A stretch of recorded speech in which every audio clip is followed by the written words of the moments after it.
How do you attribute value to gold and silver? How do you work out what is a fair price to pay, whether it be for a sovereign or a large bar of silver, or even just for a 1 ounce silver coin? It can be very tricky to know what a fair price is right now in the market, certainly when the markets are as crazy and fluid as they are. Spot price, of course, plays a factor, and the raw metal value is key.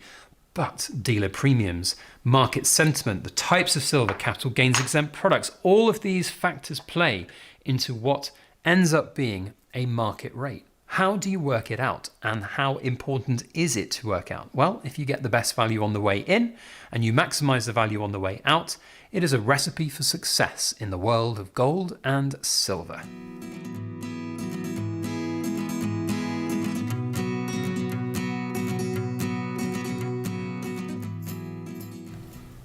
Hello everybody, Backyard Bullion here. Welcome to another Precious Metal Ramble. Look, we've got a clean slate on today's video because I want to talk a little bit about how you assess value for your gold and silver. And that can come in two forms. First, when you're buying, and second, when you're selling. I think it's really important to get a grasp of what things are worth, because not only will it help you get better deals when buying, but it will help you get your silver and gold actually moved if you need to sell it on places like the second-hand market. So often do I see a lot of people have very, very optimistic asking prices for their silver and gold because they are ending up benchmarking against bullion dealers. And bullion dealers, of course, have the luxury of a large amount of capital that they can sit on, an inventory that continues to appreciate. But if you've got bills to pay and you need to sell your silver or indeed your gold, what is the best way of assessing the price that you need to start thinking about for selling? And then conversely, at the beginning of that life cycle, assessing that will give you an idea of what maybe is a good value for you to pay when buying. So join me on my journey to 100,000 subscribers by hitting that subscribe button if you're not subscribed. And if you enjoy our content, don't forget to put the thumbs up button. That really helps as well. Now, with gold and silver, there are, of course, a whole caveat of different things that can affect the value of your gold and silver. And I don't mean just the fact that silver and gold spot prices go up and down, left and right. And in today's ever-changing market, I could sit here and I could tell you right now that the spot price for a gold sovereign is £875. But in a day, a week, a month, that will be completely wrong. I've done videos for 9 years and still a lot of those videos get views from 8 or 9 years ago. One of them is why everybody should own a kilo bar of silver. And in that one, I think I talk about the silver being about £400 for a kilo. And now a kilo of silver is worth £2,500. But not all kilos were created equal. Some have higher premiums. So the things that affect premiums, those are, well, that word premium is the key word for today's video, because if you understand what makes a premium item premium and what adds value to a particular item, you are in a better place to assess what is a good price when you're buying. Now, premium is often the dealer's markup. That is something that a lot of people will factor in, but also production costs are certainly a factor to play. Just take gold bars for an example. If you have one single 1 gram gold bar, you will be paying a significant more premium as a relative sum of money than if you were buying a big chunky gold coin. And the simple fact of the matter is that if you were making, so this coin here weighs just under 1 ounce of silver, if you were making 31 1 gram bars to get the same equivalent amount of gold, there's a lot more production effort and energy and labor and time that goes into that. If you're having them in assay cards like this, then those add extra costs to them. It might be small, but it all adds up, especially over 31 products if you're looking to accumulate an ounce of gold. So premium on those kind of smaller products is something that really can add up. But conversely, premium on larger products can come down in your favor. But at the other end of the life cycle, and this is the whole point, you've got to understand the to and fro's of it, because it's all very well getting a great deal when buying, but you want to make sure you get a good deal when selling as well. So for larger bits of silver, in fact, if I just grab something else that's big and shiny over here, and if we take a large silver bar, for example, and we look to what value, what would this have? What premium would it have over the metal value. You've got to look at some of the other contributing factors like its size. The fact that it's so big, 50 ounces, if you ask £100 an ounce, that's £5,000 for somebody to look to buy this. Is £100 an ounce a fair price for silver right now? We'll delve into a little bit more on what is fair pricing based on spot price in a moment, but whether or not you think it's fair or not, you've got to think about the logistics of that sale. Is it going to be possible to find a single buyer looking to buy it at that price point?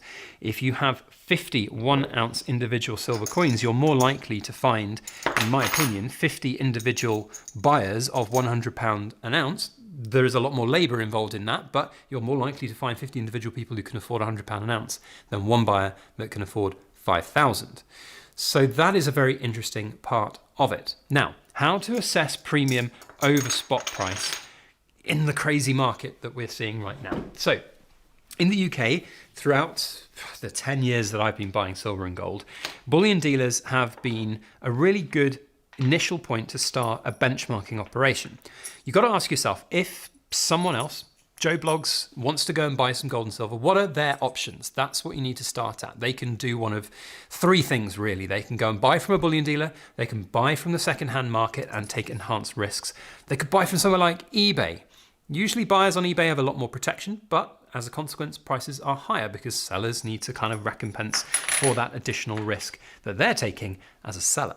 So you look at the aggregate three prices. Bullion dealer, let's say for a 50-ounce bar of silver right now, they're probably going to be charging north of £5,500 to £6,000 with the VAT that's on top of that.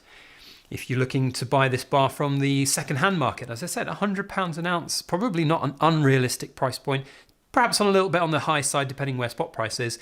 Maybe £4,600 an ounce, something like that. That would be, I don't know, still fair, but achievable, questionable. And then you look at eBay and you see where those prices are close or higher than bullion dealers. Sometimes it's mad. So that's where you would look and you'd say, right, well, if I'm buying that, I don't want to go and spend the highest amount possible on it. That's just not where I am. So you maybe look to the second-hand market, which is something that can be a bit daunting. Now, if the high premiums and taxes on silver don't take your fancy, then you can use the same logic for gold. What are gold sovereigns being sold for from bullion dealers right now? And for a very long time, traditionally, approximately 3% over spot price was sort of the benchmark minimum that you'd ever be able to get gold from a bullion dealer. You can get cheaper gold from bullion dealers at the moment. You can even get kilo bars of gold. I saw a little YouTube short from Chards today, not sponsoring today's video, but worth a mention, 4 1 kilo gold bars that you can buy at spot price. Now, of course, the problem comes at the other end when you're looking to sell those kilo bars of silver. Can you find a buyer who's even going to potentially fathom spending £117,000 on 1 kilo bar? Or are you going to be beholden to whatever the buyback prices are of the bullion dealers? And they, if they're selling it at spot, are going to probably price the buyback under spot so they can make a margin on it when they take it and resell it to the next owner. So making an understanding for you as to what the right what the right premiums are on a particular item is very, very easy to do on bullion. It's less easy to do on premium numismatic products or proof products. And there are a lot of ways that you can benchmark. So for example, myself, when I've got coins in through the Backyard Bullion Buyers Club, little plug for my Buyers Club right now. If you're looking to sell any of your gold and silver, we can help with that whole assessing what the premium is and putting a fair premium on top of a piece of silver and looking then to sell it out to some of our buyers. And if you want to sign up as a buyer, then you can go and do so. There's a link to the description box or a link in my description box to my website where you can find the banner right on the homepage and you can sign up for the newsletter. So please do that if you're looking to buy. It's a really good way of being able to cut out those sort of dealers and act as this sort of middle ground in terms of pricing. But it's not easy, and assessing that can be very difficult. The tools that I've used in the past, I've certainly used eBay as a good barometer. Bullion dealers, I've certainly benchmarked against them. There's a lot of experience that comes with this as well. So what I would say is that if you are, I see it all the time. I see people on the Silver Forum and other social media platforms put an item up for sale and they ask an absurd amount of money. There was a chap who put up a 50 pesos gold coin, a coin that's very close to my heart because I love them. They're brilliant, they're amazing, but they are big, chunky coins. And right now, as I said, big chunky coins, certainly gold, need to attract a very, very low premium to be even worth somebody trying to think about buying. And for those coins, they're like 1.2 ounces of gold. Realistically, you're not going to be able to get more than spot price on a third-party sale, even if you're lucky at spot price. But how do you benchmark that? Well, the person, he went off and he looked at what the bullion dealers were offering. Of course, they offer them at way higher premiums than that. And when you're doing a percentage premium on top of gold that's already priced at £4,000, suddenly that 4 and a bit turns into 4,600, 800.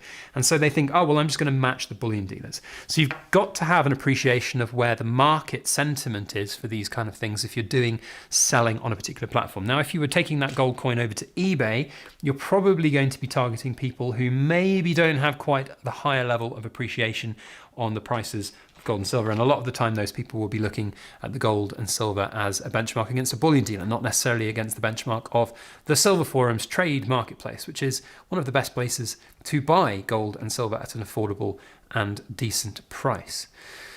So it's very difficult, and I will not say there's an easy one-stop answer to tell you what your gold and silver is worth, but it's well worth thinking about because it really does help, I think, get people in the mindset of what the right price is when you buy and when you sell. There is a lot of mentality at the moment where people go, I'm just going to buy from a bullion dealer. I don't care about the VAT because it's going to go to £200 an ounce and I'm going to make my money back.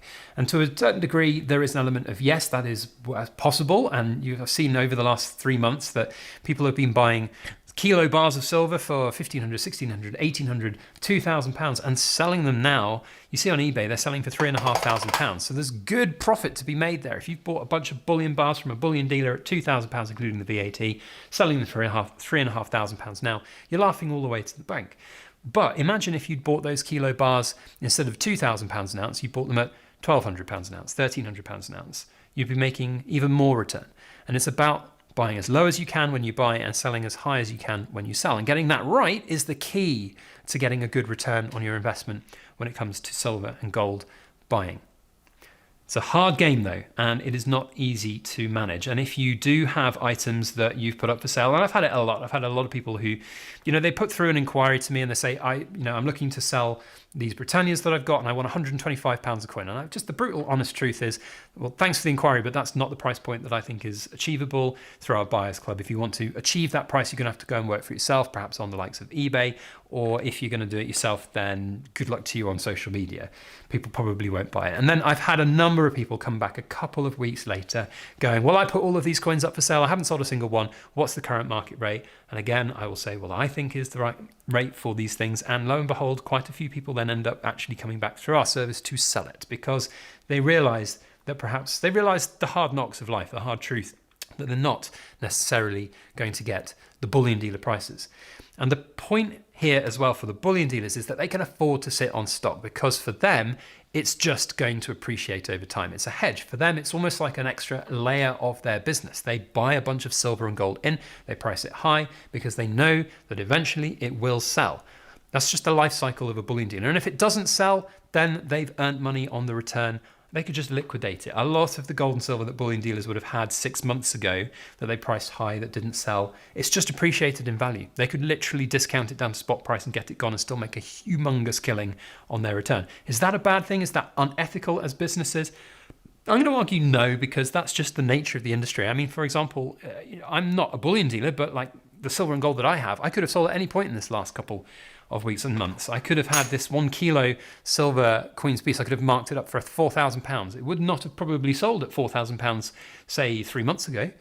But today, I can see it selling for £4,000. But I'm not bothered about that. And I've got the luxury that I don't need the cash right now to liquidate from these kind of coins, that I can sit here and I can wait and I can enjoy that liquidity, not liquidity, that's the wrong word, equity grow over time. And the liquidity doesn't really concern me too much right now. So I hope that's been of interest to you to get a kind of gauge of where things are in terms of value and how to assess value. Of course, spot price plays a big role in that, don't get me wrong, but more so do market factors around the community, about what people are willing to pay, the hype, the hysteria, the kind of people who are buying. I mean, the people, so I've said this a number of times in my tenure, the people who are buying gold and silver at high premiums, spot price is a myth from a bullion dealer unless you're buying really, really big things. But if you're buying silver with the premium on top and then you're looking to sell, traditionally that's where people like me and other people in the community within the silver forum and other communities end up getting good deals. And we just have this lag, you know, the brand new stuff in 2 years time, they'll be brand new. I say brand new, but by 2 years they won't be brand new, but there'll be 2026 Britannias coming on the market in those 2 years time, and people will be able to buy them at sort of 10% over spot price rather than the 35-40% over spot price that they're paying from a bullion dealer. And that's just the nature of it. And if you want the best deals, you just got to think about that. Now, of course, for a collection point of view, if you want to have the latest and greatest coins, that can often be a little bit of a problem because you have to have it now. It's like Pokemon, you got to catch them all. So yeah, it's a tough one. I'd love to know your thoughts and opinions on this subject down in the comment section. Please do feel free to share those thoughts and opinions. And if you're not subscribed to the channel, make sure you subscribe and join me on our journey to 100,000 subscribers. Now, for you cool kids, what are we going to quote? So I think it's got to be the serial number. We're going old school on this video.